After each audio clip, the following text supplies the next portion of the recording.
Not many people could have predicted that Salesforce would grow from being a simple startup to becoming a company that would bring in more than $7 billion in revenue every year. However, that's the reality for this CRM company, and we would like to explore their success story. Salesforce is being used by hundreds of thousands of businesses, including popular ones like Amex, Amazon, and Adidas. But how did they get to this point? Let's take a look at it from the beginning. The rise of customer relationship management through Salesforce. Customer relationship management is an industry that creates technology to help in the management of relationships between companies and their current and future customers. As the world is growing more digital by the second, there is a need to bridge the communication gap that may arise while delivering products and services. With CRM technology, Salesforce has been able to keep companies connected to their customers while also improving profitability and streamlining business processes. It's a combination of everything a company needs, from commerce and sales to marketing. However, CRM software didn't start with Salesforce. There were already huge enterprise companies in existence, like SAP and Oracle. The drawback with their product was that they were quite complex and bulky. Since companies needed that centralized system for keeping track of customer data, they had no choice but to continue with this. Since all the founders in Salesforce had experience with working with CRMs, the focus was on creating a simpler and faster product. Thanks to the all-in-one management and communication tool from Salesforce, they've been able to help companies grow their customer base with a 20% increase in sales, 34% increase in customer satisfaction, and 32% increase in conversions. However, Salesforce didn't start up this way. When they launched in 1999, it was all thanks to Mark Benioff, a former Oracle employee who made the move in his small San Francisco apartment. He resigned as vice president of Oracle and recruited 3 consultants with him. His mission was to create a software that would be so affordable and easy to use that no one would have to install it before use. Therefore, Salesforce was built on a global cloud computing infrastructure. This was an easy choice for most companies, as they were ready to jump on a software that didn't need millions to be set up on their computers. They didn't even need to upgrade it all the time like other software in this niche, and this was a threat that these other companies never noticed at first. They made the mistake of understanding how much scalability and power that cloud-based computing could offer. In fact, an article referred to Salesforce as an ant at a picnic. But we all know how that turned out.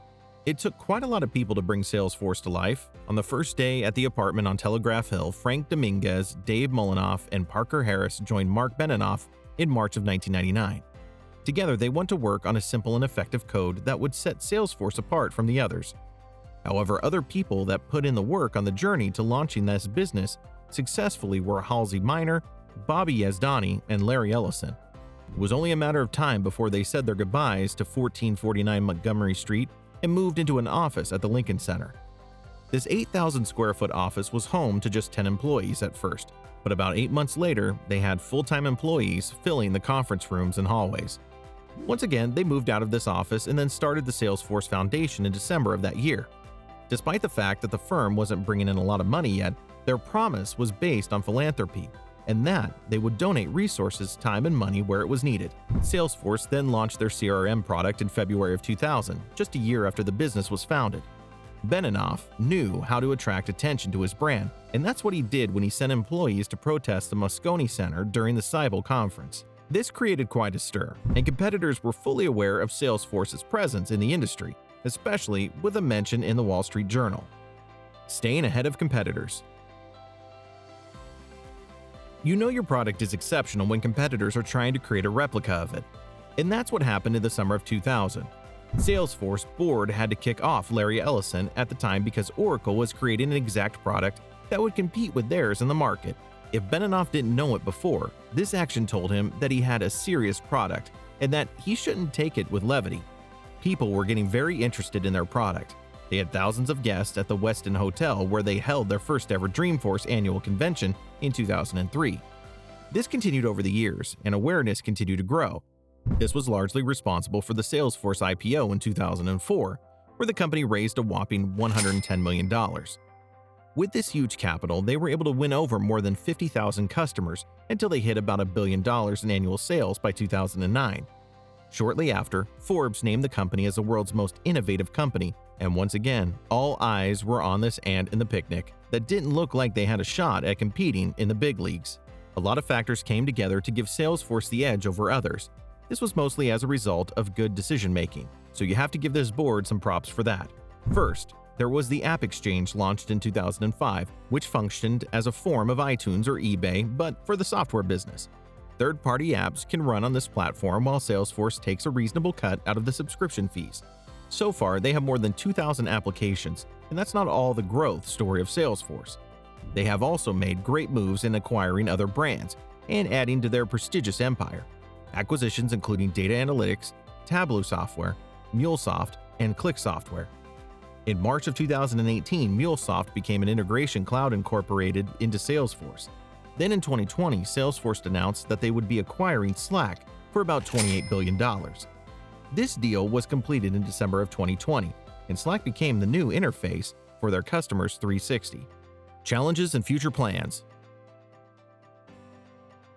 Salesforce history hasn't been without its fair share of controversy. In 2019, more than a few people were shocked to discover that this was one of many Fortune 500 companies that had been effectively evading tax payments for years. Their troubles became even worse that same year when they were recipients of a lawsuit from 50 women. They'd accused a Salesforce client, Backpage.com, of facilitating rape, sexual abuse, and human trafficking. Luckily, they were cleared of this completely.